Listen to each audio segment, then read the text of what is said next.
엄마, 그년 끝낼 준비 다 됐어. 오빠가 도장 있는 서랍 위치까지 확인해뒀으니까 오늘 밤 계획대로만 하면 돼.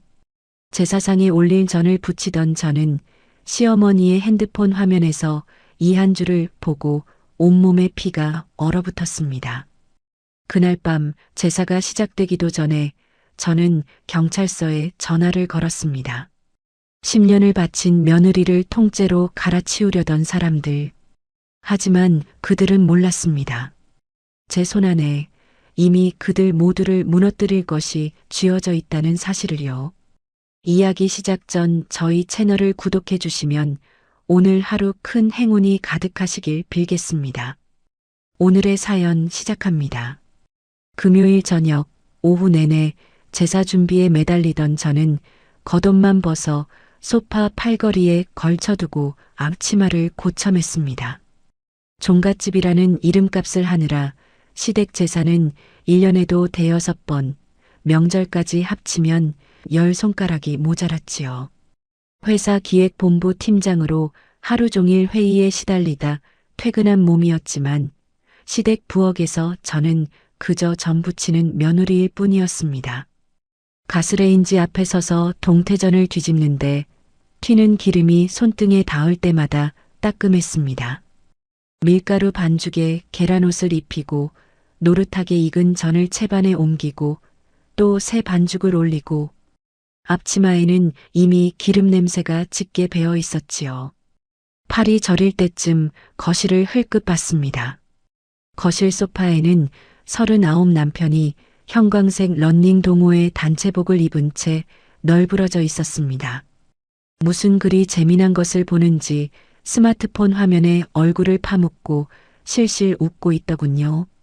제사 준비하는 아내는 눈에 들어오지도 않는 모양이었습니다. 여보, 밤 좀 깎아줘. 나 혼자 손이 10개라도 모자라. 남편은 화면에서 눈도 떼지 않고 손만 휘휘 저었습니다. 아, 좀 이따가. 나 지금 진짜 중요한 거 보고 있잖아. 중요한 것. 제사보다 중요한 것이 무엇인지 그때는 미처 몰랐습니다. 부엌 옆에서는 65 시어머니가 신문지를 펼쳐놓고 제기 그릇에 먼지를 극세사 수건으로 정성스레 닦고 계셨습니다. 목선반으로 깎은 최고급 제기 세트. 얼마 전 시어머니가 제 이름으로 된 가족 신용카드를 긁어 장만한 물건이었지요. 원래 그 카드는 시댁 식비와 병원비에 보태라고 제가 드린 것이었는데 어느새 백화점 그릇 코너까지 넘나들고 있었습니다. 어머니, 이 제기 또 새로 사신 거예요? 시어머니는 수건질을 멈추지 않은 채 대답했습니다. 그럼 종갓집 제사상에 헌 그릇을 올리니? 조상님 보기 창피하지도 않아? 남들 눈도 있는데 이 정도는 해야 며느리 체면도 서는 거야. 남들.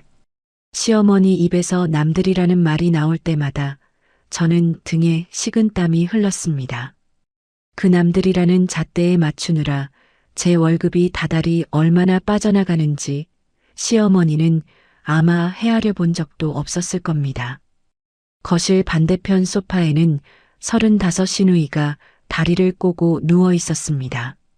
친정집에 오면서 귤 한 봉지도 사오지 않은 사람이 제가 방금 부쳐 채반에 올려 둔 육전을 맨손으로 집어 입에 넣고 있었지요. 그러고는 기름 묻은 손가락을 아무렇지 않게 거실 실크 커튼에 쓱쓱 문질렀습니다. 언니, 이 육전 왜 이렇게 싱거워? 제사 음식이라고 맛까지 없게 하라는 법 있어? 저는 뒤집개를 쥔 손에 힘을 준 채 웃으며 대답했습니다. 제사 음식은 원래 간을 세게 안 해. 조상님 드시는 거니까. 아유, 말은 잘해. 됐고, 언니 나 배고파. 과일 좀 깎아와. 사과 말고 배가 먹고 싶어. 배가 고프면 부엌에 와서 도우면 될 것을 시누이는 소파에 누운 채 손끝으로 부엌을 가리켰습니다. 그러고는 다시 스마트폰을 들어 새로 샀다는 명품 화장품 사진을 찍기 시작하더군요.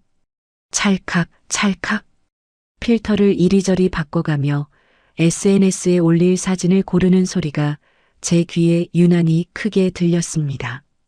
밤을 깎으려고 부엌 한 구석에 쪼그려 앉았을 때 시어머니가 제 앞으로 다가왔습니다.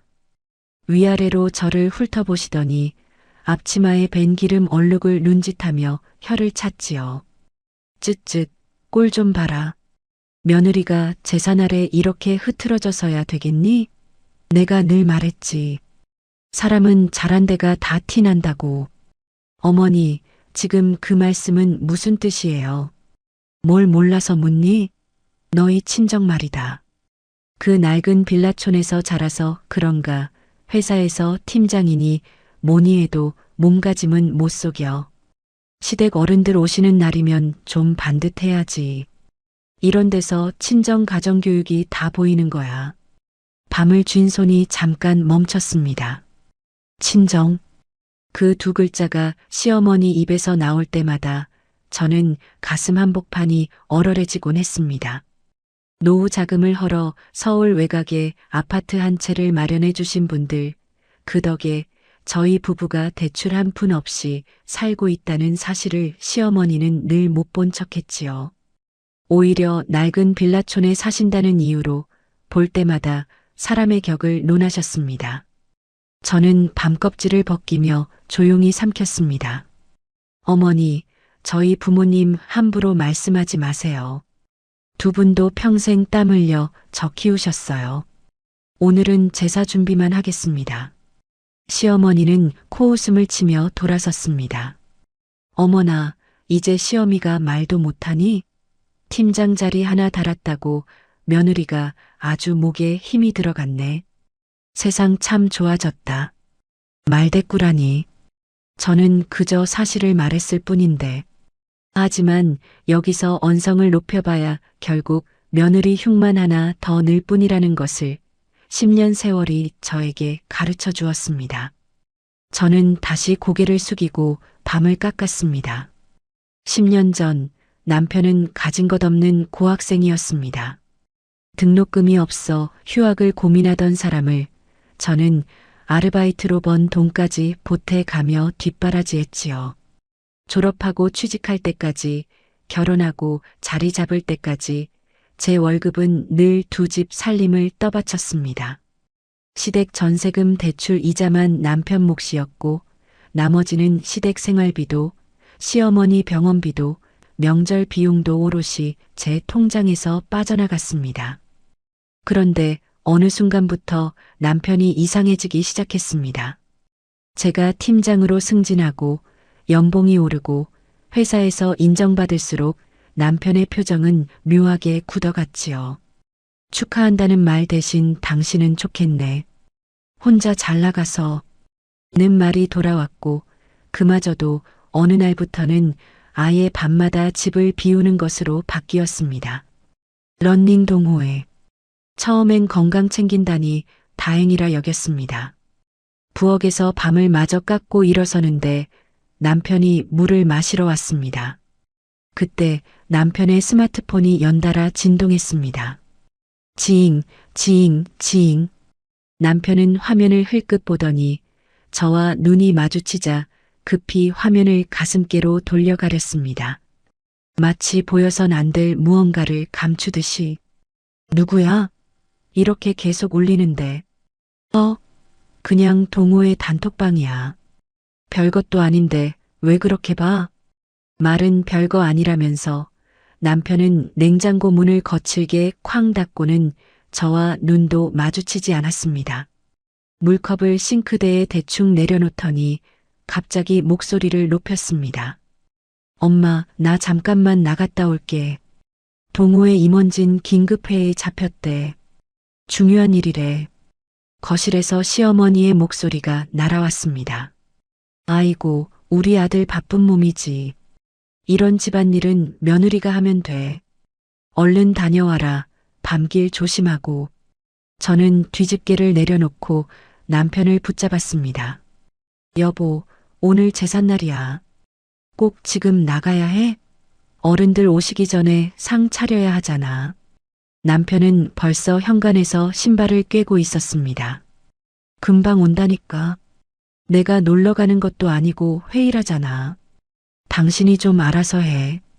이런 건 당신이 원래 잘하잖아. 당신이 알아서 원래 잘하잖아. 그 한마디로 제사 준비 전부를 제 어깨에 떠넘기고 남편은 현관문을 열었습니다. 형광색 단체복 등판이 문틈으로 사라지는 것을 저는 멍하니 바라보았습니다. 시어머니는 아들의 뒷모습을 향해 손을 흔들었고 시누이는 여전히 소파에 누워 SNS만 들여다보고 있었습니다. 닫히는 현관문의 도어록 소리가 유난히 크게 들렸지요. 삐빅 철컥. 그때 저는 이상한 것을 하나 떠올렸습니다. 저 도어록. 시댁 어른 누구도 저희 부부 아파트에 오라고 청한 적이 없는데 시어머니는 진작부터 저희 집 현관 비밀번호를 알고 계셨습니다. 언제부터인지 어떻게 알아냈는지도 모르게 낮이고 밤이고 제 집 드나들듯 오셔서 심지어 제 서재까지 마음대로 여닫으셨지요.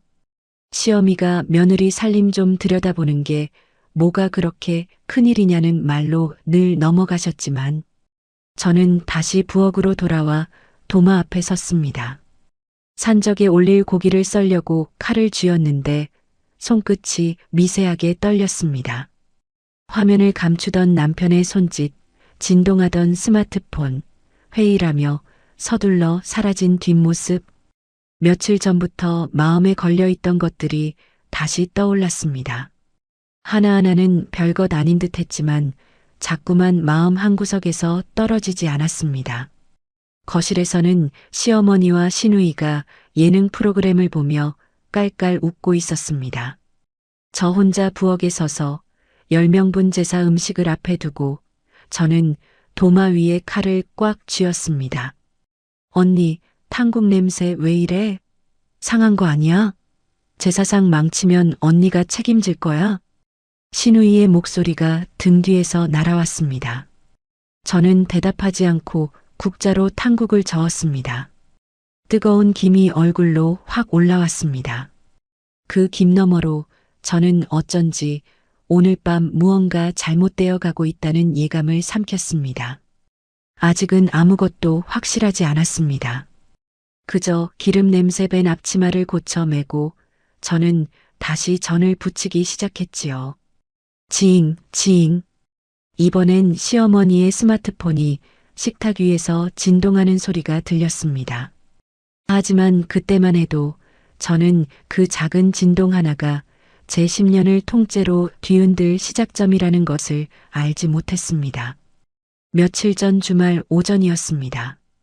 오랜만에 회사도 쉬는 날이라 저는 늦잠 대신 미뤄두었던 집안일을 하나씩 정리하기로 마음먹었지요. 남편은 또 러닝 동호회 모임이 있다며 아침 일찍 형광색 단체복을 챙겨 나간 뒤였습니다. 서재부터 손을 댔습니다. 책상 서랍 안쪽 깊숙한 칸에 중요 서류함을 넣어두었는데 세금 자료며 보험 증서가 뒤엉켜 있어서 한번 정리를 해야겠다 싶었거든요. 서랍 열쇠는 늘 정해진 자리, 책장 세 번째 칸 사전 뒤에 두었습니다. 열쇠를 꺼내 서랍을 돌려 열었습니다. 그런데 손이 멈췄습니다. 서류함 안에는 빨간색 비단 주머니가 하나 들어 있었습니다.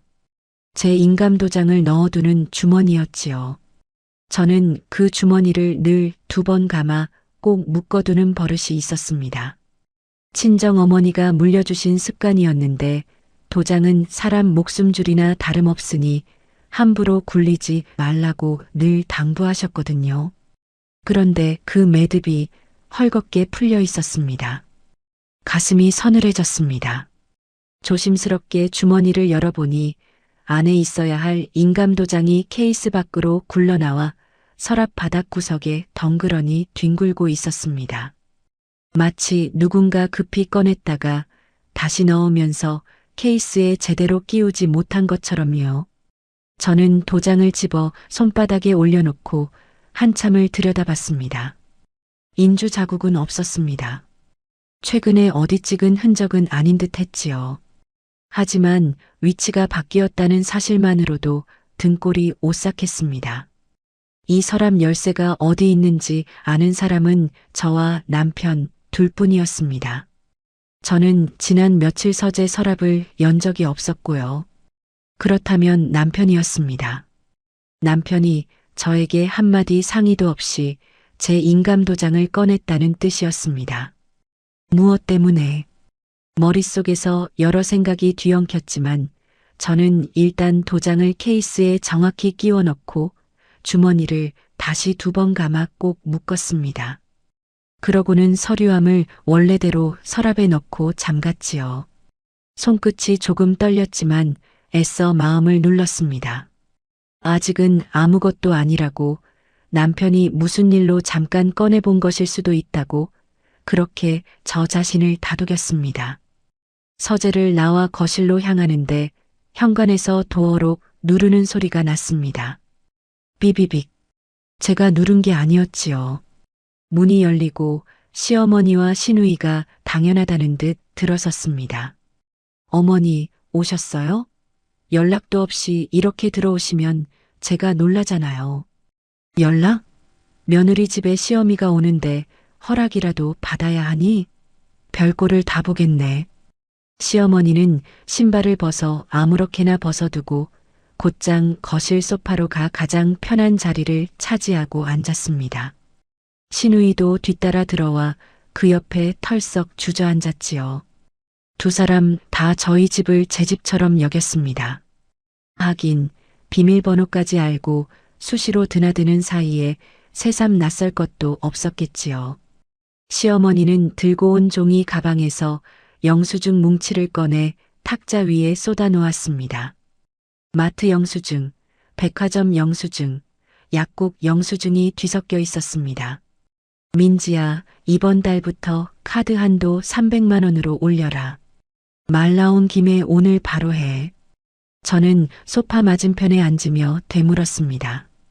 300만 원이요? 어머니, 그 카드는 시댁 식비하고 병원비에 쓰시라고 드린 거예요. 마음대로 쓰시라는 카드가 아니고요. 그러니까 더 올리라는 거지. 요즘 장 한 번 보면 돈이 얼마나 깨지는지 아니? 병원도 다녀야 하고 사람 구실도 해야지. 며느리가 팀장식이나 되면서 시어미를 이렇게 쪼들리게 해서야 되겠니? 옆에서 시누이가 새로 산 크로스백을 만지작거리며 거들었습니다.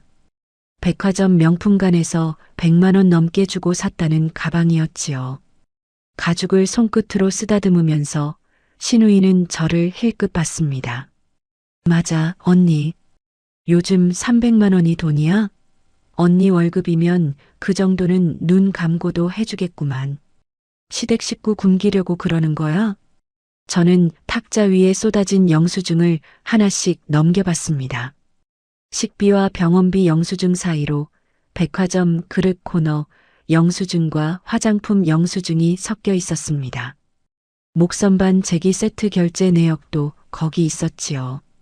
어머니, 이 카드는 식비랑 병원비 쓰시라고 드린 거예요. 백화점 그릇, 화장품까지 제 카드로 사시는 건 아니죠. 한도는 지금 그대로 둘게요. 순간 시어머니의 얼굴이 굳었습니다. 탁자를 손바닥으로 탁 치더니 저를 향해 손가락질을 하셨지요. 어허, 이것 봐라. 시어미가 좀 쓰겠다는데 며느리가 돈 줄 쥐고 흔드는 거야? 내가 없는 살림에 아들 반듯하게 키워 너한테 보냈으면 이 정도 대접은 당연한 거 아니니? 어머니, 그건 대접이 아니라 선 넘는 요구예요. 됐다, 됐어. 말대꾸하는 꼴 좀 봐라. 팀장 달더니 아주 사람이 딴판이 됐네. 돈 좀 번다고 시어미가 우습지? 너희 친정은 어른 앞에서 이렇게 눈 똑바로 뜨고 대들라고 가르쳤니? 또 친정이었습니다. 무슨 말끝마다 친정이 나왔지요. 저는 이마를 짚으며 잠깐 눈을 감았습니다. 10년 동안 시댁의 무리한 요구를 막아낼 때마다 돌아오는 것은 늘 친정 모욕이었습니다. 관리비 고지서를 제 앞으로 툭 던지시고 병원비 영수증을 흔드시고 그러다 막히면 결국 제 부모님을 걸고 넘어지셨지요. 어머니, 오늘은 그만 돌아가 주세요. 카드 한도는 제가 정할 일이에요. 저도 쉬어야 합니다. 시어머니는 콧방귀를 끼며 자리에서 일어나셨습니다. 쉬긴 뭘 쉬어. 젊은 게 벌써부터 몸살이니? 하여간 요즘 며느리들은 돈은 움켜쥐고 시댁엔 인색하다니까. 가자, 수진아. 두 사람이 신발을 신고 나가는데 신우이가 서재 쪽을 흘끗 보는 것을 저는 놓치지 않았습니다. 별 생각 없이 지나쳤지만 며칠이 지나고서야 그 눈길의 의미를 알게 되었지요.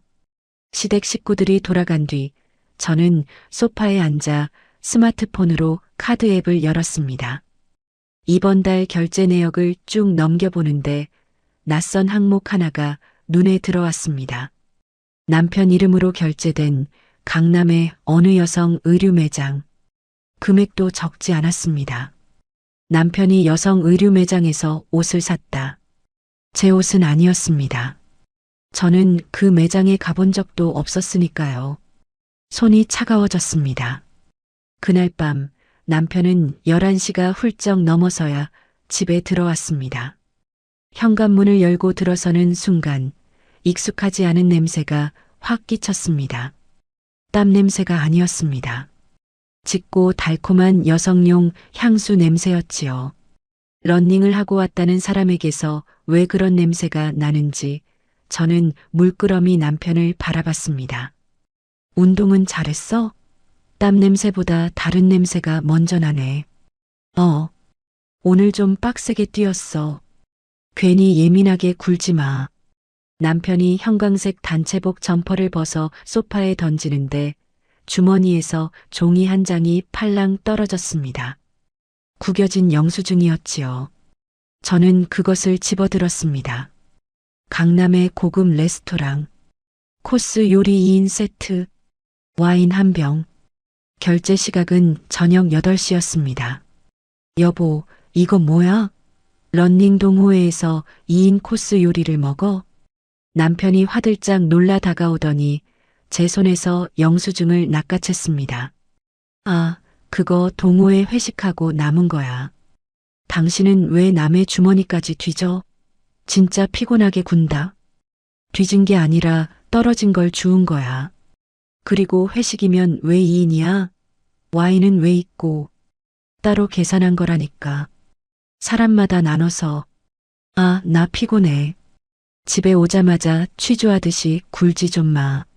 남편은 영수증을 주머니에 쑤셔 넣고 욕실로 들어가 버렸습니다. 곧 샤워기 물소리가 들렸습니다. 저는 소파에 앉아 세 가지를 나란히 떠올렸습니다. 위치가 바뀐 인감도장, 남편 이름의 여성 의류 매장 결제, 2인 세트 레스토랑 영수증과 낯선 향수 냄새, 그리고 오늘 시어머니가 갑자기 요구한 카드 한도 상향까지. 각각은 서로 상관없어 보였습니다. 하지만 마음속에서 자꾸만 하나의 선으로 이어지려 했지요. 아직 그 선이 어디를 향하는지는 알 수 없었습니다. 그저 불길함만이 목까지 차올랐습니다. 욕실에서 물소리가 계속 들려왔습니다. 저는 조용히 일어나 서재로 들어갔습니다. 서랍을 열어 빨간 주머니를 꺼내고 안에서 인감도장을 다시 빼냈지요. 그러고는 케이스째 제 핸드백을 열어 안쪽 지퍼칸 깊숙이 밀어 넣었습니다. 늘 손에서 놓지 않는 가방이었으니 여기라면 그 누구도 함부로 손대지 못할 터였습니다. 주머니는 빈 채로 다시 2번 감아 서랍에 넣고 잠갔습니다. 만약 누군가 다시 이 서랍을 열어 도장을 찾는다면 빈 주머니만 손에 쥐게 될 것이었습니다. 물소리가 멎었습니다. 저는 서둘러 서재를 나와 아무 일 없다는 듯 침대에 누웠습니다. 욕실에서 나온 남편이 수건으로 머리를 털며 물었습니다. 안 자고 뭐해? 또 혼자 이상한 생각하는 거 아니지? 자려고. 당신도 얼른 자. 오늘은 그냥 넘어갈게. 남편은 곧 코를 골며 잠들었습니다. 하지만 저는 천장을 바라보며 오래도록 잠들지 못했습니다. 어둠 속에서 핸드백 안에 옮겨둔 인감도장의 무게가 자꾸만 마음에 얹혔습니다. 아직 아무 증거도 없었습니다. 다만 무언가 크게 잘못되어 가고 있다는 예감만이 밤새 저를 놓아주지 않았지요. 제삿날 아침 저는 회사에 반차를 냈습니다. 오전 근무만 대충 마무리하고 나오려다가 결국 팀원들에게 급한 일이 있다고 양해를 구하고 반나절을 통째로 비웠지요. 종갓집 제사는 준비할 것이 산더미였고 시어머니는 며느리가 조금이라도 늦으면 온 집안이 떠나가라 잔소리를 하시는 분이었으니까요. 재래시장에 들러 제수용 식재료부터 장을 봤습니다. 동태며 소고기며 나물이며 양손에 든 장바구니가 어깨를 짓누를 만큼 무거웠습니다. 손잡이가 손바닥을 파고들어 벌겋게 자국이 났지요. 차 트렁크에서 장바구니를 꺼내 시댁 건물 앞에 서니 벌써부터 팔이 저려왔습니다. 현관 앞에서 비밀번호를 누르려는데 문 안쪽에서 웃음소리가 새어나왔습니다. 시어머니와 시누이의 목소리였습니다. 그런데 두 사람만의 소리가 아니었지요. 스피커폰을 켜놓았는지 낯선 젊은 여자의 목소리가 함께 섞여 있었습니다.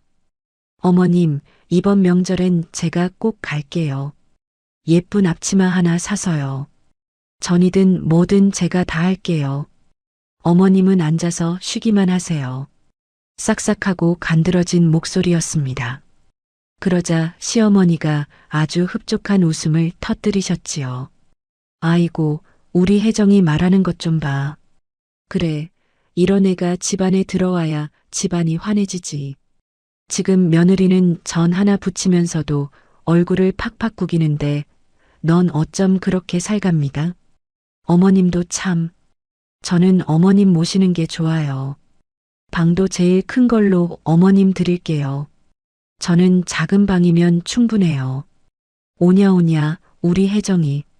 말만 들어도 시어미 속이 다 풀린다. 무릎에 힘이 빠지는 것 같았습니다. 혜정이라는 이름의 젊은 여자. 다음 명절에 앞치마를 입고 전을 붙이겠다는 여자. 시어머니에게 제일 큰 방을 드리겠다는 여자. 그 여자가 대체 누구이기에 시어머니는 저를 앞에 두고도 그런 대화를 하는 것인지. 저는 마음을 다잡고 일부러 소리가 나도록 비밀번호를 눌렀습니다. 비비빅. 문을 열고 들어서는 순간 소파에 늘어져 있던 시어머니가 화들짝 놀라 몸을 일으켰습니다. 어머, 왔니? 왜 이렇게 소리도 없이 들어와?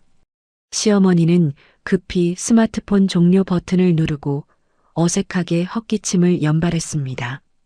시누이는 탁자 위에 놓여있던 무언가를 재빨리 자기 등 뒤 쿠션 밑으로 쑤셔 넣었지요. 화려한 금박 포장이 언뜻 보였습니다. 고급 홍삼 선물 세트 같았습니다. 어머니, 방금 통화하신 분 누구세요? 장바구니를 바닥에 내려놓으며 물었습니다. 시어머니는 눈을 이리저리 굴리며 대답했습니다. 그 노인 대학에서 알게 된 요가 강사야. 젊은 애가 싹싹해서 연락 좀 하는 거다. 왜 그것도 허락받아야 하니? 요가 강사요? 그런데 명절에 앞치마 입고 전을 붙인다고요? 시어머니의 얼굴이 순간 불그락푸르락했습니다. 아이 참, 그냥 예의상 하는 말이지. 젊은 애가 어른 공경할 줄 아니까 듣기 좋게 한 소리야. 너는 그런 말도 못 알아듣니? 됐고, 부엌 들어가. 시간 없다. 저는 더 캐묻지 않았습니다. 대신 대수롭지 않은 척 장바구니를 들고 부엌으로 향했지요. 하지만 시누이가 화장실에 가려고 자리를 뜨는 틈을 저는 놓치지 않았습니다. 시누이가 방금 앉아있던 소파 옆 현관 신발장 앞에 택배 상자 하나가 놓여 있었습니다. 방금 등 뒤로 숨긴 것과 같은 금박 포장의 홍삼 세트였는데 미처 다 치우지 못한 모양이었지요. 저는 부엌으로 가는 척하다가 쟁걸음으로 상자 앞에 다가섰습니다. 포장지 한 구석에 발신인 스티커가 붙어 있었습니다. 저는 허리를 숙여 글자를 읽었습니다. 푸른 대학병원 간호부 나혜정. 혜정. 방금 스피커폰 너머로 들리던 그 이름이었습니다. 병원 간호사. 노인 대학 요가 강사가 아니었습니다. 가슴이 쿵 내려앉았지만 저는 침착하게 스마트폰을 꺼내 상자를 사진으로 찍었습니다. 발신인 스티커가 선명하게 나오도록 각도를 맞춰서요. 찰칵. 셔터 소리가 나지 않게 무음으로 해두었지요. 사진을 찍자마자 상자를 원래 자리에 그대로 두고 아무 일 없다는 듯 부엌으로 들어갔습니다. 화장실에서 나온 신우이는 상자가 밖에 나와 있는 것을 뒤늦게 발견하고 얼른 안방으로 들여놓았습니다. 하지만 이미 늦었지요. 저는 그 이름을 제 스마트폰 안에 담아두었으니까요. 오후 늦게 잠깐 얼굴을 비쳤던 남편은 동호회 회의가 있다며 다시 집을 나섰습니다. 그러고는 저녁 무렵 문자 한 통만 보내왔지요. 회의 끝나고 제사 시작 시간 맞춰서 감. 짧은 통보였습니다. 제사 준비는 안중에도 없고 시작 시간에 딱 맞춰 오겠다는 뜻이었지요. 저는 답장을 하지 않았습니다. 거실에는 시어머니와 시누이가 자리를 잡고 저는 부엌으로 밀려났습니다. 커다란 양푼에 밀가루를 풀고 차가운 부엌 바닥에 쪼그려 앉아 산적 꼬치를 끼웠습니다. 소고기와 대파와 맛살을 번갈아 끼우는데 손끝이 곱아왔습니다. 거실에서는 두 사람이 예능 프로그램을 보며 박장대소하는 소리가 끊이지 않았지요. 언니, 물 좀 갖다 줘. 목말라 죽겠네. 손님처럼 앉아있지 말고. 언니, 리모컨 어디 있어? 아, 됐다. 찾았다. 하여간 물건 하나도 제자리에 안 두네. 부엌에서 손이 10개라도 모자란 저를 두 사람은 심부름꾼처럼 불러댔습니다. 그러다가도 정작 제사 준비는 손끝 하나 거들지 않았지요. 저는 투명 인간이나 다름없었습니다. 아니, 투명 인간이라기보다 부려먹기 좋은 일손이었지요. 팔을 다듬으며 저는 자꾸만 그 이름을 떠올렸습니다. 나혜정, 푸른 대학병원 간호사, 다음 명절에 전을 부치겠다는 여자, 제일 큰 방을 시어머니에게 드리겠다는 여자, 전날 밤 남편에게서 났던 향수 냄새, 여성 의류 매장 결제 내역, 2인 세트 레스토랑 영수증, 그리고 위치가 바뀐 인감 도장, 흩어져 있던 조각들이 그 이름 하나를 중심으로 서서히 모여드는 듯 했습니다. 싱크대 앞에서 팥뿌리를 다듬다가 저는 고무장갑을 거칠게 벗어 던졌습니다. 손이 부들부들 떨렸습니다.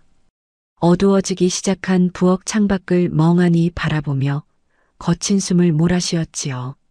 10년입니다. 10년 동안 이 집을 위해 바친 제 헌신이 어딘가에서 크게 어긋나 있다는 예감이 점점 짙어졌습니다. 언니 뭐해? 전 아직도 다 안 붙였어? 어른들 곧 오시는데 또 언니 때문에 욕먹게 생겼네. 신우이의 목소리가 등 뒤에서 날아왔습니다. 저는 대답 대신 다시 고무장갑을 꼈습니다. 아직은 아무것도 확실하지 않았습니다. 사진 한 장, 향수 냄새, 영수증. 그것만으로 무엇을 어떻게 할 수 있단 말입니까? 자칫 섣불리 나섰다가는 오히려 며느리가 근거 없이 남편을 의심한다는 소리만 들을 게 뻔했지요. 저는 식칼을 도마 위에 조용히 내려놓았습니다. 목까지 차오른 무언가를 꾹 눌러 삼키며 차갑게 이성을 다잡았습니다. 감정이 아니라 증거. 지금 필요한 것은 확실한 증거였습니다. 부엌 창밖으로 어둠이 완전히 내려앉았습니다. 저는 마지막 전을 채반에 옮기고 앞치마를 고쳐 맸습니다. 곧 시댁 어른들이 도착할 시간이었고 남편도 올 것이었지요. 그리고 그 여자 나혜정이라는 이름의 그림자가 어쩌면 오늘 밤 이 집 어딘가에서 저를 향해 조여오고 있을지도 모른다는 생각에 저는 소름이 돋았습니다. 거실에서 시어머니가 스마트폰을 만지작거리며 누군가에게 다시 메시지를 보내는 것이 언뜻 보였습니다. 화면을 손으로 가리는 그 손짓이 어젯밤 화면을 감추던 남편의 손짓과 똑 닮아 있었지요. 저는 못 본 척 고개를 돌렸습니다. 하지만 마음속으로는 오늘 밤 저 스마트폰 안에 무엇이 들어있는지 반드시 확인해야겠다고 다짐했습니다. 저녁 6시가 가까워질 무렵 제사상 준비가 거의 끝나가고 있었습니다. 저는 종류별로 채반에 가지런히 쌓였고 나물도 3가지를 묻혀두었으며 탕국은 마지막 간만 보면 되는 상태였지요. 저는 허리를 펴며 부엌 한쪽에 기대섰습니다. 온몸이 젖은 솜처럼 무거웠습니다. 그때 시어머니가 자리에서 일어나 화장실로 향했습니다. 거의 동시에 시누이도 스마트폰을 들여다보더니 부스스 일어났지요. 엄마, 나 잠깐 나갔다 올게. 중고로 판 가방 오늘까지 넘겨주기로 했는데 사는 사람이 근처까지 왔대. 금방 다녀올게. 그래, 얼른 다녀와. 시누이가 명품 가방을 하나 들고 현관을 나섰습니다. 100만 원 넘게 주고 샀다던 그 크로스백이었지요. 며칠 전만 해도 자랑스레 쓰다듬던 가방을 중고로 처분한다는 말에 저는 잠깐 의아했지만 깊이 생각할 겨를은 없었습니다. 시어머니는 화장실, 시누이는 밥. 처음으로 거실에 저 혼자 남았습니다. 그런데 식탁 위에 시어머니의 스마트폰이 놓여 있었습니다. 평소 늘 무음으로 해두시는 폰인데 화면이 환하게 켜진 채 방치되어 있었지요. 그 위로 진동이 연달아 울렸습니다. 지잉, 지잉, 지잉. 저는 무심코 그쪽으로 고개를 돌렸습니다. 그리고 화면 상단에 뜬 카카오톡 미리 보기 알림창을 보았습니다. 발신자는 수진이, 시누이였습니다. 메시지 첫 줄이 미리 보기로 선명하게 떠 있었지요. 엄마, 그년 끝낼 준비 다 됐어. 오빠가 도장 있는 서랍 위치까지 확인해뒀으니 오늘 밤 계획대로만 하면 돼. 순간 온몸의 피가 차갑게 식는 것 같았습니다. 손끝부터 발끝까지 얼음물을 뒤집어 쓴 듯한 감각이 훑고 지나갔지요. 그년, 도장, 서랍 위치, 오늘 밤 계획. 그 단어들이 하나하나 제 심장에 박혔습니다. 저는 화장실 쪽을 흘끗 봤습니다. 물소리가 아직 들렸습니다. 시간이 얼마 없었지요. 떨리는 손을 뻗어 조심스럽게 시어머니의 스마트폰 화면을 터치했습니다. 다행히 잠금이 걸려 있지 않았습니다. 화면이 켜진 김에 방치된 것이었으니까요. 채팅방을 열었습니다. 가족 사랑방이라는 이름의 단톡방이었습니다. 참여자 목록에는 시어머니, 시누이, 그리고 남편이 있었지요. 그런데 한 사람이 더 있었습니다. 프로필 사진 속에서 간호사복을 입고 환하게 웃고 있는 여자. 대화명은 혜정이었습니다. 홍삼 상자 스티커에서 봤던 그 이름. 나혜정. 프로필 이름과 상자의 발신인이 완벽하게 일치하는 순간 아침부터 마음을 짓누르던 막연한 불안이 하나의 확신으로 굳어졌습니다. 남편의 내연녀. 그 여자가 우리 가족 단톡방에 버젓이 들어와 있었습니다.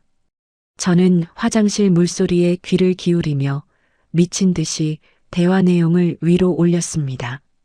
손가락이 떨려서 화면이 자꾸 헛돌았지만 이를 악물고 스크롤을 올렸지요.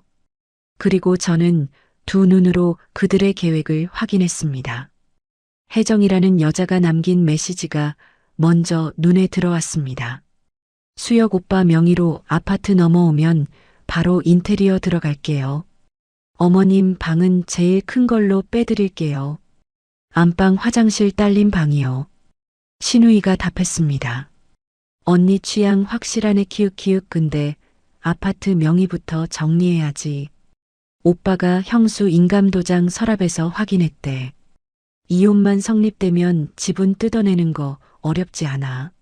남편의 메시지도 있었습니다. 도장 위치 확인함. 서재 책상 안쪽 서랍. 그날 민지 정신없을 때 처리하면 됨. 그리고 시어머니의 메시지. 오늘 밤이 딱이다. 제사 끝나고 사람들 다 가면 내가 넘어질 테니 다들 준비하고 있어라. 며느리가 날 밀쳤다고 신고하면 되는 거야. 혜정의 답장. 진단서는 제가 준비해뒀어요. 정신병력 있는 것처럼 속연서 꾸미는 건 어렵지 않아요. 폭행의 정신 이상까지 겹치면 강제 입원도 가능하고요. 그 여자만 병원에 들어가면 나머진 일사천리예요. 저는 숨이 멎는 것 같았습니다. 그들의 계획은 이랬습니다. 오늘 밤 제사가 끝나고 손님들이 돌아가면 시어머니가 스스로 넘어져 다친 척을 합니다. 그러고는 며느리가 밀쳐서 다쳤다며 저를 폭행범으로 몰아 경찰에 신고할 것이었지요.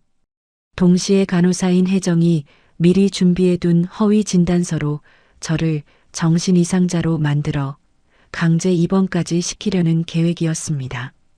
제가 병원에 갇혀 있는 동안 신우이는 서재를 뒤져 인감도장과 서류를 챙기고요. 이혼이 성립되면 아파트 지분까지 뜯어낸다는 것이었습니다. 그렇게 저를 이 집에서 완전히 지워버린 뒤 그 자리에 내연녀 혜정을 새 안주인으로 들여앉히겠다는 것이었지요. 10년입니다. 10년 동안 이 집안을 떠받쳐온 며느리를 그들은 통째로 갈아치울 생각이었습니다. 마치 낡은 가전제품 하나 바꾸듯이요. 손이 부들부들 떨렸습니다. 눈앞이 뿌옇게 흐려졌지만 저는 정신을 차렸습니다. 지금 무너지면 안 됐습니다. 울 때가 아니었지요. 저는 화장실 물소리를 다시 확인하고 아직 들렸습니다. 재빨리 제 스마트폰을 꺼냈습니다. 시어머니의 폰 화면과 제 폰을 나란히 두고 대화 내용을 하나씩 캡처해 나갔습니다. 아니, 캡처가 아니라 촬영이었지요. 남의 폰 화면이니 제 폰 카메라로 찍어야 했습니다. 도장 위치를 확인했다는 남편의 메시지, 넘어지겠다는 시어머니의 메시지, 허위 진단서를 준비했다는 혜정의 메시지, 아파트 명의를 노린다는 신우이의 메시지. 위로 스크롤을 올려가며 40여 장을 찍었습니다. 손가락이 떨려 초점이 나간 사진도 있었지만 다시 찍을 여유는 없었습니다. 최대한 많이, 최대한 빨리. 그것만 생각했지요. 그때 화장실 물소리가 멎었습니다. 저는 심장이 튀어나올 것 같았습니다. 재빨리 시어머니의 폰에서 아무 흔적도 남기지 않도록 채팅방을 원래 보이던 화면으로 되돌리고 미리 보기 알림이 떠있던 그 상태로요 화면을 껐습니다. 그러고는 폰을 식탁 위 정확히 원래 있던 각도 그대로 내려놓았지요.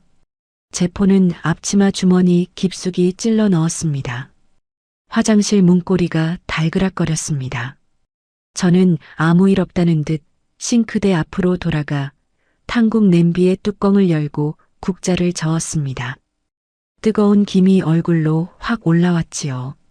그 김 속에서 저는 거친 숨을 몰래 골랐습니다. 화장실에서 나온 시어머니가 식탁으로 다가와 아무것도 모르는 얼굴로 스마트폰을 챙겼습니다. 화면을 한번 흘끗 보시더니 폰을 앞치마 주머니에 넣고 거실로 향하셨지요. 민지야, 탕국감 봤니? 너무 짜면 조상님이 노하신다. 네, 어머니. 딱 맞아요.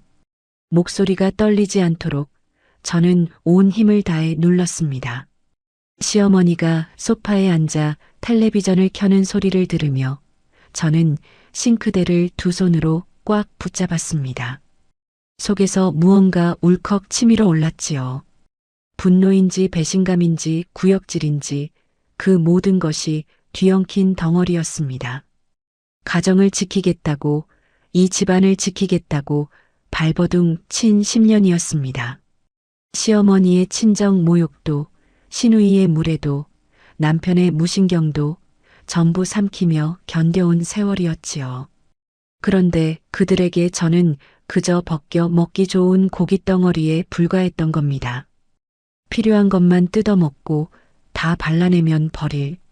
눈물이 핑 돌았습니다. 하지만 저는 이를 악물고 삼켰지요. 지금 눈물을 보이면, 지금 무너지면 저들의 계획대로 되는 것이었습니다. 오늘 밤 저를 넘어뜨리려고 파놓은 함정이 있었습니다. 그렇다면 방법은 하나였지요. 그 함정을 그대로 되돌려주는 것. 저는 흔들리는 마음을 다잡고 천천히 고개를 들었습니다. 거실에서는 시어머니가 예능을 보며 웃고 있었고 곧 시누이가 돌아올 것이었으며 남편도 시작 시간에 맞춰 나타날 것이었습니다. 그리고 저는 오늘 밤 그들이 파놓은 구덩이에 그들 스스로 걸려 넘어지도록 조용히 준비를 시작하기로 마음먹었습니다. 앞치마 주머니 속 40여 장의 증거가 담긴 제 스마트폰이 묵직하게 느껴졌습니다. 그리고 제 핸드백 안쪽 지퍼칸에는 그들이 그토록 노리는 인감도장이 이미 옮겨져 있었지요. 저들은 아직 그 사실을 모르고 있었습니다. 싱크대를 붙잡고 있던 손을 천천히 풀었습니다. 이제 감정에 휩쓸릴 때가 아니었지요. 저는 앞치마 주머니에서 제 스마트폰을 꺼내 음성 녹음기 앱을 켰습니다. 초침이 넘어가는 것을 확인하고 녹음 버튼을 누른 뒤 다시 주머니 깊숙이 찔러 넣었지요. 화면이 켜지지 않도록 잠금까지 걸어두었습니다. 이제부터 이 집안에서 오가는 모든 소리가 제 폰 안에 고스란히 담길 것이었습니다. 부엌 구석으로 걸어가 벽에 걸어둔 핸드백의 지퍼를 열었습니다. 안쪽 지퍼칸에 손을 넣어 며칠 전 서재에서 옮겨둔 진짜 인감도장이 그대로 있는지 손끝으로 확인했지요. 매끈한 도장 케이스의 감촉이 손끝에 닿았습니다. 안전했습니다. 저는 지퍼를 다시 잠그고 가방을 어깨에 고쳐맸습니다. 오늘 밤만큼은 이 가방을 몸에서 떼지 않을 생각이었지요. 저녁 7시 정각 현관도어록 소리가 났습니다. 남편이 들어왔습니다. 형광색 단체복이 아니라 단정한 정장 차림이었지요. 넥타이까지 메고 온 남편은 능청스럽게 웃으며 부엌 쪽을 향해 말했습니다. 여보, 제사 준비하느라 고생 많았지? 내가 좀 늦었네. 미안해. 며칠 전 여성 의류 매장에서 산 옷을 어디에 두고 왔는지 오늘은 아주 반듯한 남편 행세를 하더군요. 저는 국자를 저으며 담담하게 대답했습니다. 응, 왔어? 손 씻고 상 옮기는 거 도와줘. 남편은 대답 대신 거실 소파로 가 시어머니 곁에 앉았습니다. 곧 밖에 나갔던 시누이도 돌아왔지요. 네 사람이 거실 소파에 모여 앉았습니다. 겉으로는 화기애애하게 텔레비전을 보는 척했지만 저는 알고 있었습니다. 그들이 서로 은밀하게 눈빛을 주고받으며 저를 함정에 빠뜨릴 타이밍을 재고 있다는 것을요. 저는 아무것도 모르는 척 제사상을 차리기 시작했습니다. 병풍을 세우고 향로를 놓고 전과 나물을 접시에 담아 하나씩 상 위에 올렸지요. 목선반 제기 그릇에 밤과 대추와 곶감을 괴었습니다. 시어머니가 제 카드로 긁은 그 그릇들이었습니다. 상차림이 마무리될 무렵이었습니다. 시어머니가 갑자기 소파에서 일어나 부엌 쪽으로 다가왔습니다. 그러고는 채반에 남은 전을 들여다보더니 대뜸 트집을 잡았습니다. 이게 뭐냐? 전이 다 탔잖아. 조상님 상에 이런 걸 올리려고? 너는 전 하나 제대로 못 붙이니? 저는 채반을 봤습니다. 전은 노릇하게 잘 붙여져 있었습니다.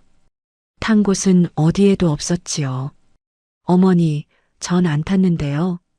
잘 붙여졌어요. 어디서 말대꾸야. 어른이 탔다면 탔지. 시어머니가 갑자기 제 어깨를 손으로 밀쳤습니다. 저는 순간 균형을 잃을 뻔했지만 싱크대를 짚고 한 걸음 물러섰지요. 그 순간이었습니다. 시어머니가 스스로 바닥에 나뒹굴었습니다.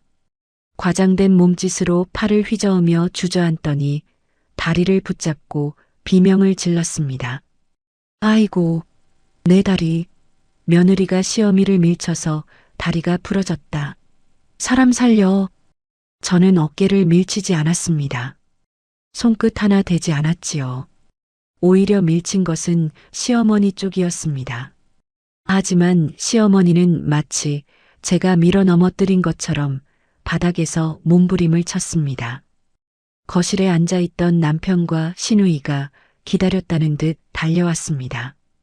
두 사람은 약속이라도 한 듯 스마트폰을 꺼내 저를 촬영하기 시작했지요. 엄마, 괜찮아? 이 사람이 엄마를 밀었어? 언니, 어떻게 시어머니를 밀칠 수가 있어? 이 패륜아. 남편이 스마트폰 카메라를 제 얼굴에 들이대며 소리쳤습니다.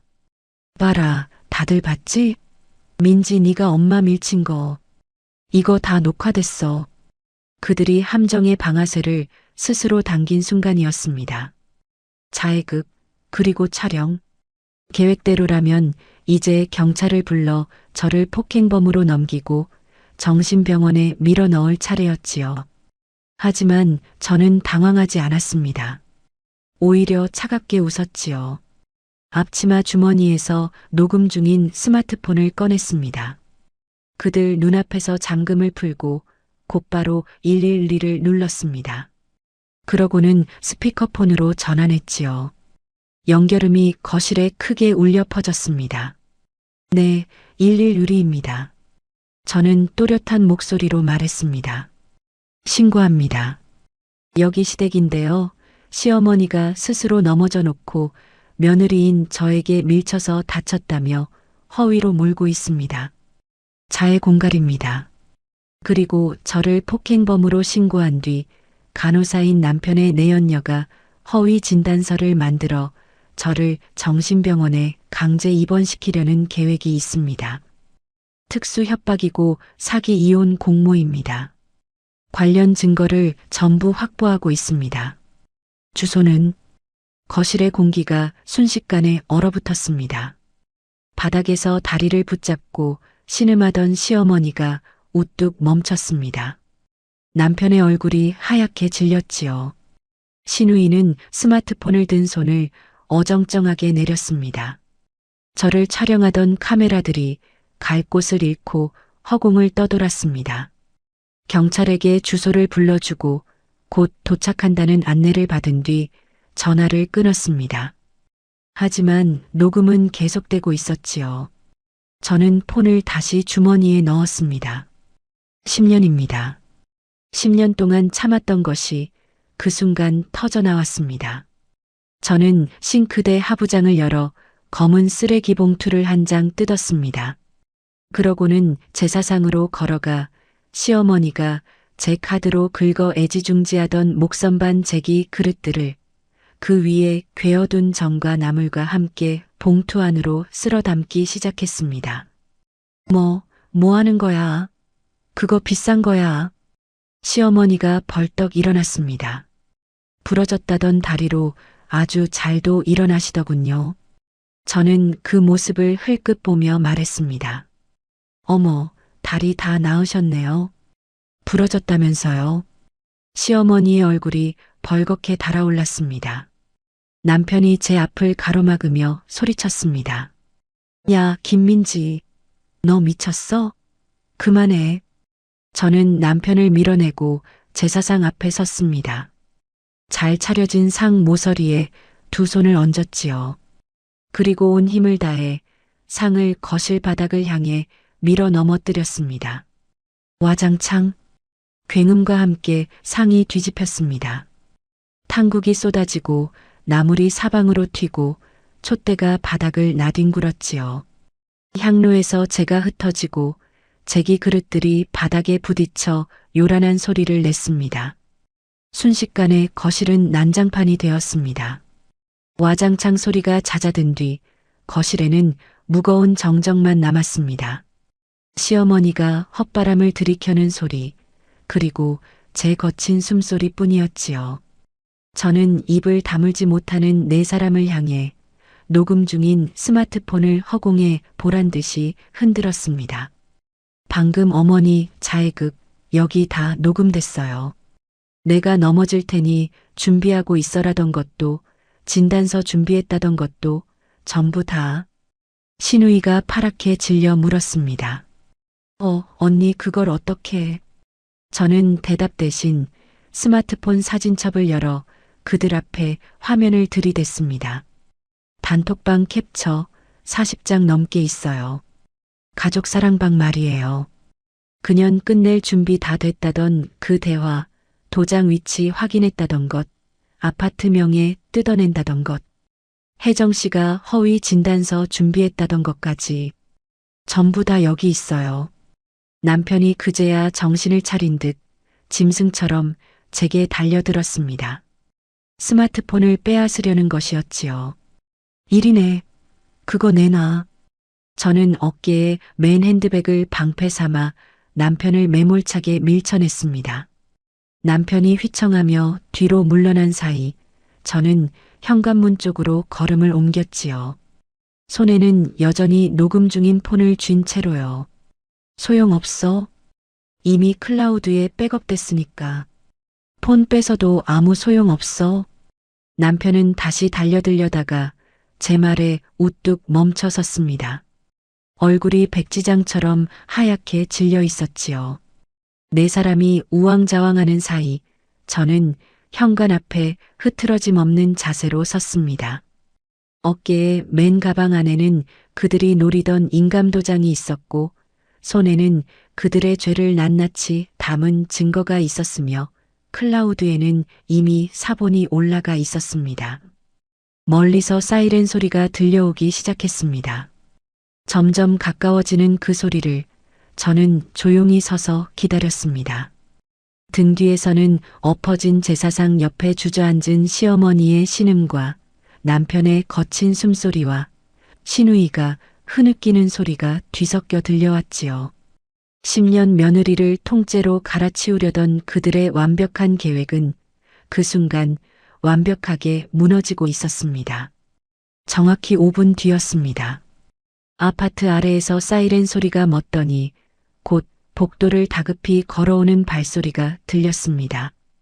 현관문이 열리고 2명의 경찰관이 안으로 들어섰지요. 제사 음식이 사방에 널브러진 거실을 보고 두 사람은 잠깐 멈칫했습니다. 신고받고 나왔습니다. 무슨 일이십니까?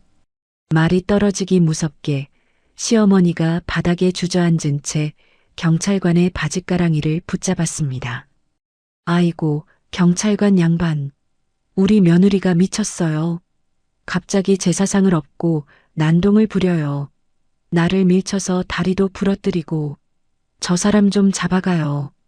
남편도 거들었습니다. 맞습니다. 저 사람이 정신이 이상해요. 우리 어머니를 폭행하고 제사상까지 뒤집어 엎었어요. 위험한 사람입니다. 두 사람의 목소리에는 억울함이 잔뜩 배어 있었습니다. 마치 진짜 피해자인 것처럼요. 경찰관 한 명이 저를 돌아봤습니다. 부인, 사실입니까? 저는 흔들림 없는 얼굴로 앞으로 나섰습니다. 그러고는 제 스마트폰을 꺼내 사진첩을 열었지요. 경찰관님, 먼저 이걸 봐주세요. 가족 사랑방이라는 단톡방 대화 캡처입니다. 40장이 넘어요. 경찰관에게 폰을 건넸습니다. 화면을 넘기던 경찰관의 표정이 점점 굳어갔지요. 그는 소리내어 읽기 시작했습니다. 그년 끝낼 준비 다 됐어. 오빠가 도장 있는 서랍 위치까지 확인해뒀으니 오늘 밤이 딱이다. 내가 넘어질 테니 다들 준비하고 있어라. 며느리가 날 밀쳤다고 신고하면 되는 거야. 진단서는 제가 준비해뒀어요. 정신병력 있는 것처럼 속연서 꾸미는 건 어렵지 않아요. 경찰관이 고개를 들었습니다. 바닥에 앉아있던 시어머니의 얼굴이 사색이 되었지요. 이게 다 뭡니까? 어머님, 이 대화방에 계신 게 맞습니까? 시어머니는 입만 뻐끔거릴 뿐 아무 말도 하지 못했습니다. 저는 이어서 녹음 파일을 재생했습니다. 조금 전 부엌에서 벌어진 일이 고스란히 담겨 있었지요. 시어머니가 내 다리 부러졌다고 비명을 지르는 소리, 남편이 다 녹화됐다며 저를 몰아세우는 소리, 그리고 그 직전 제가 시어머니에게 손끝 하나 대지 않았다는 사실이 대화의 흐름만으로도 분명하게 드러났습니다. 녹음 속 자기 목소리가 흘러나오자 다리가 부러졌다며 신음하던 시어머니는 말문이 완전히 막혔습니다. 엎어진 제사상 옆에서 사시나무 떨듯 온몸을 떨었지요. 경찰관이 다시 물었습니다. 어머님, 조금 전에 다리가 부러졌다고 하셨는데 방금 일어나셔서 며느리분한테 소리치시는 것도 저희가 봤습니다. 어느 쪽이 사실입니까? 시어머니는 대답하지 못했습니다. 저는 경찰관을 향해 차분하게 설명했습니다. 저 사람들은 오늘 밤 어머니가 자해로 넘어진 뒤 저를 폭행범으로 신고할 계획이었습니다. 그리고 여기 간호사인 나혜정이라는 사람이 제 남편의 내연녀입니다. 허위 진단서를 만들어 저를 정신 이상자로 몰아 강제 입원시키려 했고요. 제가 병원에 갇혀 있는 동안 서재에서 제 인감도장과 서류를 빼돌려 아파트 명의를 남편 앞으로 넘긴 뒤 이혼하면서 지분까지 뜯어낼 생각이었습니다. 전부 저 단톡방에 적혀 있습니다. 경찰관이 남편을 향해 몸을 돌렸습니다. 선생님, 명백한 범죄모의 정황이 있습니다. 신분증 좀 보여주시겠습니까? 남편의 얼굴이 순식간에 백지장처럼 하얗게 질렸습니다. 손을 덜덜 떨며 주머니를 뒤졌지만 신분증을 꺼내지도 못하고 우물쭈물했지요. 저는 마지막으로 그들의 계획이 처음부터 헛다리였음을 밝히기로 했습니다. 어깨에 맨 핸드백의 지퍼를 열어 안쪽 칸에서 인감도장을 꺼냈지요. 그러고는 그들 눈앞에 들어 보였습니다. 이거 찾으셨죠? 오늘 밤 서재에서 빼돌리려던 제 인감도장. 며칠 전에 이미 옮겨뒀어요. 서랍 안엔 빈 주머니밖에 없을 겁니다.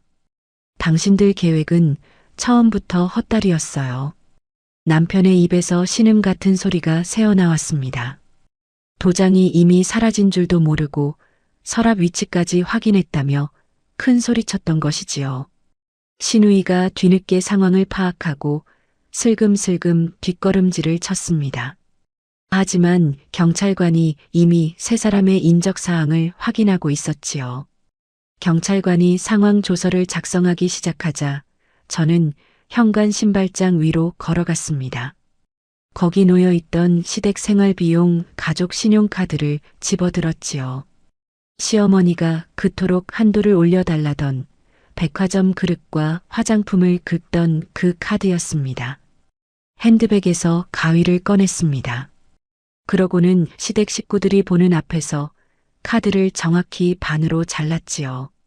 사각, 두 조각 난 카드를 기름 범벅이 된 거실 바닥에 미련 없이 던졌습니다. 어머 저게. 시어머니가 반 토막난 카드를 보며 신음했습니다. 저는 눈길도 주지 않았습니다. 그때 남편이 제 앞으로 달려와 무릎을 꿇었습니다. 조금 전까지 저를 미친 사람으로 몰던 사람이 이제는 바지자락을 붙잡으려 더러운 손을 뻗었지요. 민지야, 잠깐만. 오해야, 오해. 내가 다 설명할게. 응? 여보, 제발. 저는 한 걸음 물러서며 뻗어오는 손을 구둣발로 차갑게 밀어냈습니다. 오해? 단톡방에 다 적혀 있는 게 오해야?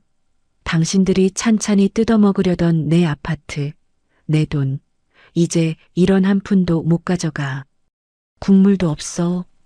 신우이가 뒤늦게 제 팔을 붙잡았습니다. 옳게 언니 한 번만 용서해줘. 응? 내가 잘못했어. 며칠 전만 해도 육전을 맨입에 집어먹으며 저를 부려먹던 사람이 이제 와 매달렸습니다.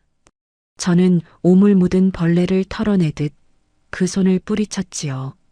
손대지 마. 경찰관을 향해 돌아섰습니다. 경찰관님, 저는 이 사람들을 특수협박, 명예훼손, 사기 공모 미수 혐의로 고소하겠습니다.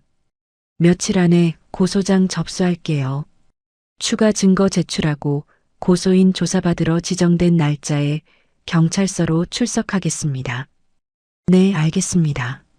연락처 남겨주시면 조사 일정 잡아서 연락드리겠습니다. 저는 연락처를 남기고 필요한 사항을 확인한 뒤 몸을 돌렸습니다.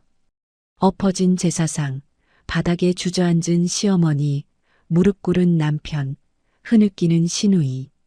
그 난장판을 뒤로하고 저는 뒤도 돌아보지 않고 시댁 현관문을 나섰습니다.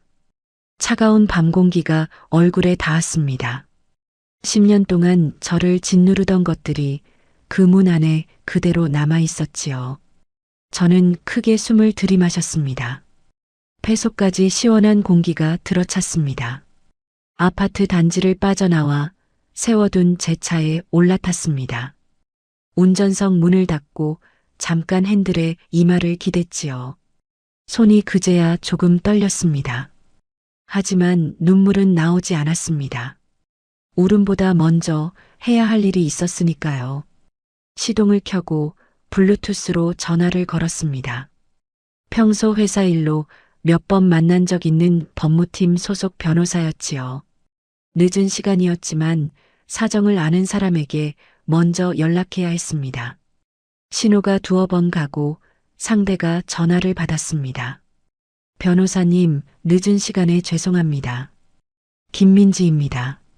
급하게 상의드릴 일이 있어서요. 아, 팀장님. 괜찮습니다.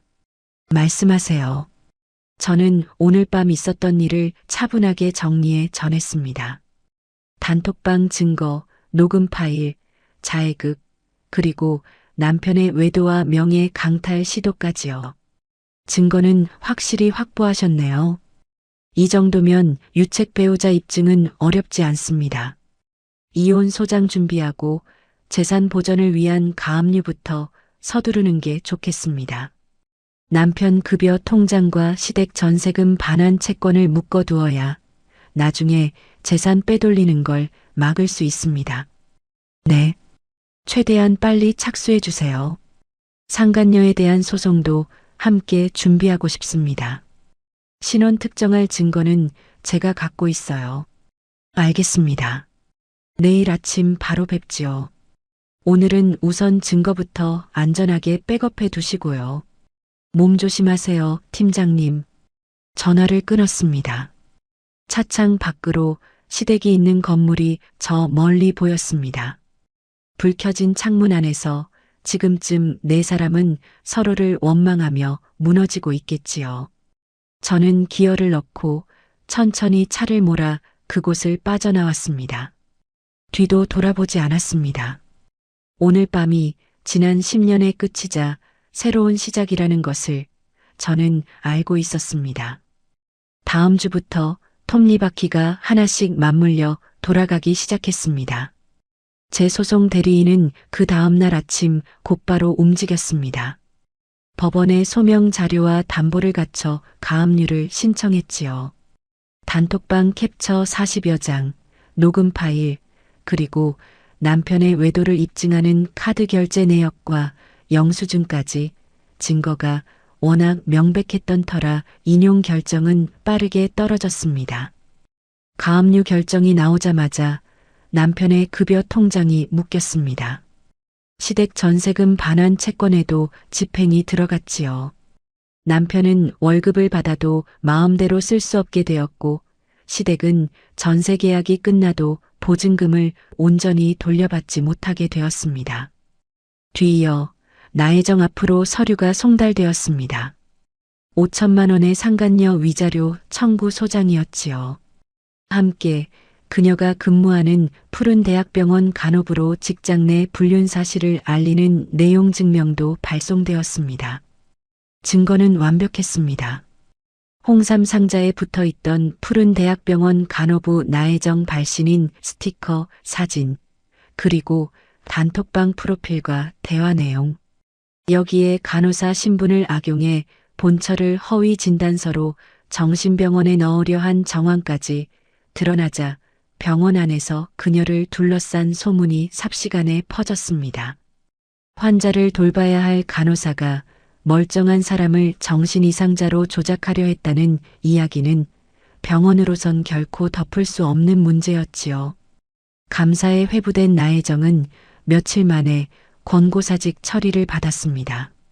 새 안주인 자리를 노리며 홍삼과 명품으로 시댁의 환심을 사던 여자가 제 발로 쌓아 올린 신분 상승의 사다리에서 굴러떨어진 셈이었지요. 남편도 무사하지 못했습니다. 회사 감사팀의 불륜 및 사기 공모 미수건이 접수되었지요. 아내의 경제력에 기대어 살면서도 늘 우위에 서고 싶어 하던 남편은 정작 회사에서 진급심사에 영구히 누락되었습니다. 동시에 자택대기 발령 조치까지 받았지요. 출근도 못하고 집에 앉아 언제 해고될지 모르는 처지가 된 것이었습니다.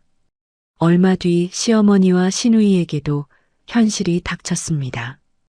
두 사람은 백화점 명품관에서 화장품 세트를 결제하려다 카드가 정지되었다는 안내를 받았습니다. 제가 반토막 내 던진 그 가족 신용카드가 이제 완전히 정지된 것이었지요. 직원 앞에서 카드를 몇 번이나 다시 긁어보다가 결국 얼굴이 벌겋게 달아올라 물건을 내려놓고 매장을 나섰다고 합니다. 제 생활비 지원이 완전히 끊긴 시댁은 곧 벽에 부딪혔습니다. 그달의 대출 이자와 수십만 원의 관리비를 내지 못했지요. 가스와 전기가 끊길 위기라는 통보가 날아들었습니다. 10년 동안 제 월급으로 떠받쳐지던 시댁 살림이 지원이 끊기자마자 곧바로 주저앉은 것이었습니다. 빚쟁이로 전락한 남편은 어느 날 나혜정의 오피스텔을 찾아갔다고 합니다. 위자료를 반씩 부담하자며 바닥에 엎드려 매달렸다지요. 며칠 전까지 아내 앞에서 무릎 꿇던 사람이 이번엔 내연녀 앞에서 또 무릎을 꿇은 것이었습니다. 하지만 직장도 명예도 모두 잃은 나혜정은 남편의 뺨을 거칠게 후려쳤다고 합니다. 그러고는 옷장에서 형광색 러닝 동호회 단체복을 꺼내 남편의 얼굴에 집어 던졌다지요. 두 사람을 처음 이어준 그 옷이 이제는 파탄의 상징이 되어버린 셈이었습니다. 너 때문에 내 인생 다 망했어. 꺼져. 그녀가 소리쳤다는 이야기를 저는 나중에 전해 들었습니다.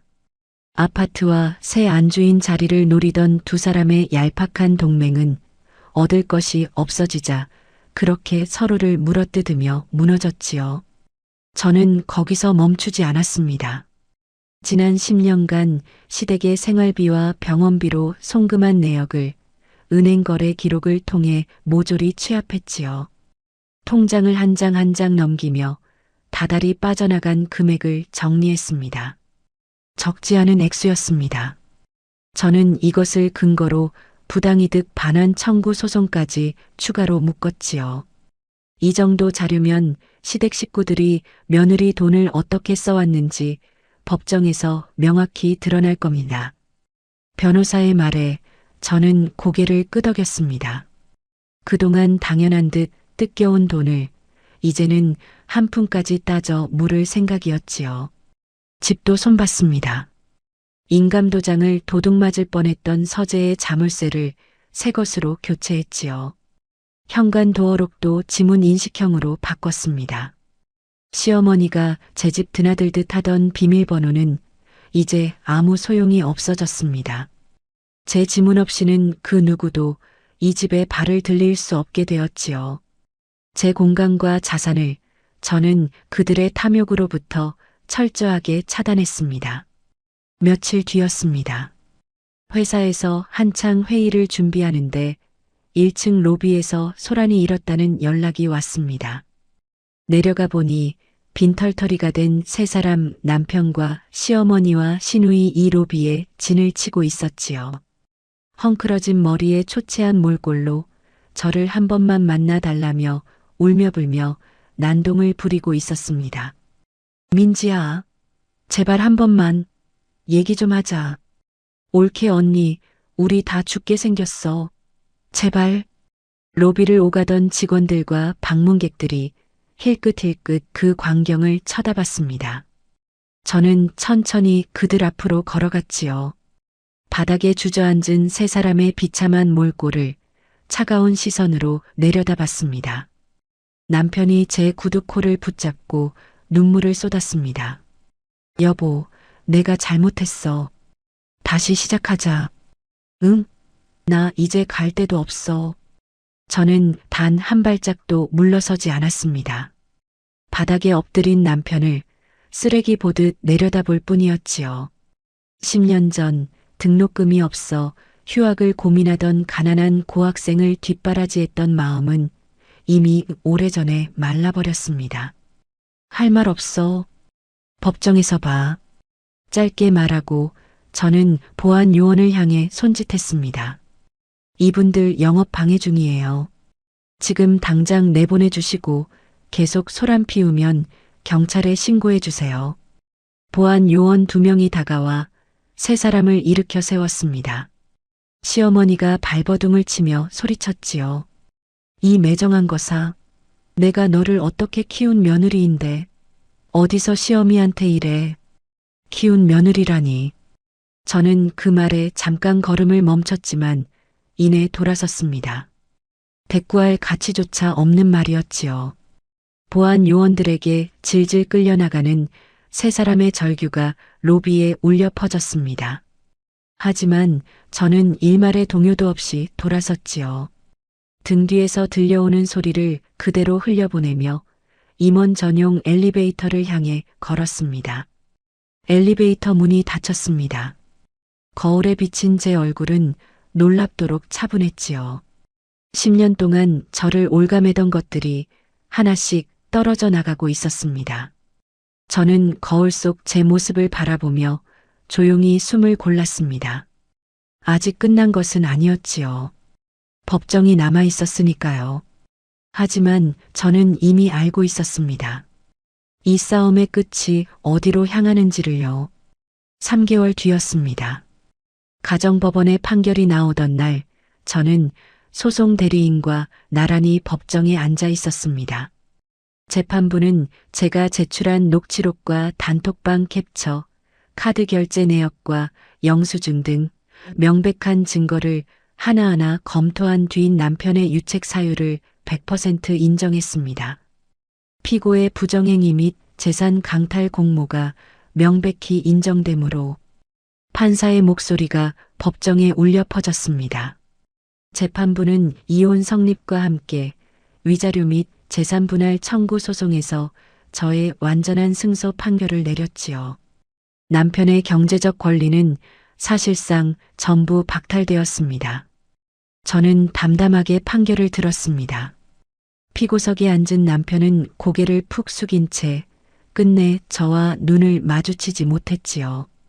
판결이 확정된 뒤 가압류로 묶여있던 남편의 통장에서 위자료와 재산 분할금이 강제 집행되었습니다. 저는 그 돈을 어디에 썼을까요? 새 차나 명품을 산 것이 아니었습니다. 친정 부모님이 노후 자금을 헐어 마련해 주신 아파트, 그 대출금 잔액을 조기 상환하는 데 전액을 썼지요. 두 분이 저를 위해 헐어내신 돈을 이제 온전히 되돌려 놓고 싶었습니다. 아파트는 완전히 오롯이 제 이름으로 남았습니다. 반면 시댁은 무너졌습니다. 가압류로 인해 전세금마저 제때 돌려받지 못한 시어머니와 시누이는 결국 살던 집에서 나와야 했지요. 두 사람이 옮겨간 곳은 보증금도 거의 없는 변두리의 낡고 비좁은 월세방이었습니다. 큰 방을 차지하겠다며 내연녀에게 뇌물까지 받던 시어머니가 이제는 시누이와 단칸방에서 부대끼며 매일 서로를 헐뜯게 되었지요. 다 네가 명품 사재 끼는 바람에 엄마가 카드 한도 올려달라고 조른 게 시작이었잖아. 두 사람이 좁은 방에서 서로에게 악을 쓴다는 이야기를 저는 바람결에 전해 들었습니다. 남편은 더 처참했습니다. 자택대기 발령 끝에 결국 회사에서 밀려났지요. 직장도 내연녀도 안락한 집도 모두 잃은 그는 일용직 건설 현장을 전전하게 되었습니다. 아내의 경제력에 기대어 살면서도 늘 열등감에 시달리던 사람이 이제는 편의점에서 폐기 처분되는 도시락으로 끼니를 때우는 신세가 되었지요. 우위에 서고 싶다던 그 얄팍한 욕망은 결국 자기 발밑을 완전히 무너뜨렸습니다. 저는 그 소식들을 들으면서도 마음이 흔들리지 않았습니다. 동정도 후회도 없었지요. 그들이 저에게 파놓은 구덩이에 그들 스스로 걸려 넘어졌을 뿐이니까요. 시월드라는 무거운 짐을 벗어던진 저는 온 힘을 회사 일에 쏟았습니다. 밤마다 남편을 의심하고 시댁의 요구를 막아내고 친정 모욕을 삼키느라 갉아먹히던 에너지가 이제는 온전히 제 것이 되었지요. 저는 물 만난 물고기처럼 일했습니다. 맡은 프로젝트마다 탁월한 성과를 연이어냈지요. 연말 인사평가에서 저는 회사의 핵심 프로젝트를 성공시킨 공로를 인정받았습니다. 그리고 기획본부 최연소 여성 임원으로 파격 승진했지요. 임원 회의실에서 제 이름이 호명되던 날 저는 지난 10년의 세월이 헛되지 않았음을 비로소 실감했습니다. 헌신은 배신당했지만 저 자신은 무너지지 않았으니까요. 여유로운 주말 아침이었습니다. 저는 온전히 제 명의로 된 아파트 거실 소파에 앉아 햇살을 받으며 커피를 마셨습니다. 최고급 원두를 직접 갈아내린 커피에서 향긋한 냄새가 피어올랐지요. 창밖으로는 맑은 하늘이 펼쳐져 있었습니다. 기름 냄새 밴 앞치마를 두르고 차가운 부엌 바닥에 쪼그려 앉아 밤을 깎던 며느리는 이제 어디에도 없었습니다. 시어머니의 친정 모욕을 묵묵히 삼키던 그 우울한 그림자는 제 삶에서 완벽하게 지워졌지요. 서재로 들어갔습니다. 새로 들인 튼튼한 금고를 열었지요. 그 안에는 끝내 그들이 훔쳐가지 못한 제 인감도장과 아파트 등기 권리증이 나란히 들어 있었습니다. 그 어느 때보다 안전하게요. 저는 도장을 손바닥에 올려 잠깐 들여다봤습니다. 며칠 전 서랍 바닥에 굴러다니던 이 작은 물건 하나가 어쩌면 제 10년을 지켜준 셈이었지요. 다시 금고에 넣고 문을 닫았습니다. 그날 오후 저는 백화점 VIP 라운지에 들렀습니다. 친정 부모님께 드릴 선물을 고르기 위해서였지요. 최고급 겨울 코트 2벌을 골라 두 분 것으로 각각 결제했습니다. 그리고 현금이 두둑이 든 봉투도 함께 준비했지요. 노후 자금을 헐어 저를 위해 아파트를 마련해 주신 두 분께 이제는 제가 돌려드릴 차례였습니다. 카드를 긁는데 문득 지난 날이 떠올랐습니다. 시어머니가 제 카드로 목선반 제기 그릇을 사드리고 시누이가 명품 가방을 긁던 그 카드. 그 카드는 반토막 나 기름 범벅 바닥에 버려졌지요. 지금 제 손에 든 것은 오롯이 제 이름표가 달린 임원용 법인 카드였습니다. 누구에게도 뜯기지 않는 온전히 제가 일해 얻어낸 것이었지요. 카드를 고급스러운 가죽 지갑에 챙겨 넣으며 저는 가벼운 발걸음으로 라운지를 나섰습니다. 이제 저는 누구의 아내도 누구의 며느리도 아니었습니다. 정수혁의 아내도 이순옥의 며느리도 아니었지요. 저는 그저 제 이름 석자로 당당하게 서 있는 사람이었습니다. 능력 있는 기획본부 임원 김민지. 그 자체였지요. 며칠 뒤 저는 친정 부모님과 함께 여행을 떠나기로 했습니다. 두 분이 평생 가고 싶어 하시던 곳으로요. 공항 라운지에 도착하니 먼저 와 계신 부모님이 저를 향해 환하게 웃고 계셨습니다. 우리 딸 왔어? 어머니가 손을 흔드셨습니다. 아버지는 커피를 드시다 저를 보고 자리에서 일어나셨지요. 두 분의 얼굴에는 낡은 빌라촌이니 가정교육이니 하는 모욕에 시달리던 딸을 걱정하던 그늘이 이제는 보이지 않았습니다. 저는 두 분을 향해 걸어갔습니다. 발걸음에는 그 어떤 망설임도 없었지요. 준비해온 코트와 봉투를 건네자 어머니가 눈시울을 붉히셨습니다. 뭐 이런 걸 다 내 몸이나 챙기지. 엄마, 이제 내가 챙길 차례야. 그동안 고마웠어.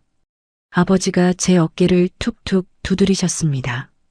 말은 없었지만 그 손길에 많은 것이 담겨 있었지요. 탑승 안내 방송이 흘러나왔습니다. 저는 부모님과 나란히 게이트를 향해 걸었습니다. 창밖으로 비행기가 이륙을 준비하고 있었지요. 그 너머로 펼쳐진 하늘은 눈이 시리도록 푸르렀습니다. 10년의 헌신을 딛고 저 스스로 일궈낸 완전한 자유, 그리고 눈부신 자아실현. 그 미소가 비행기 창밖의 푸른 하늘처럼 제 얼굴에 환하게 번졌습니다. 저는 더 이상 견디는 사람이 아니었습니다. 스스로 판을 뒤집고 제 삶을 되찾은 사람이었지요. 그것으로 충분했습니다. 여기까지가 오늘의 사연이었습니다. 10년을 바쳤지만 돌아온 것은 배신뿐이었지요.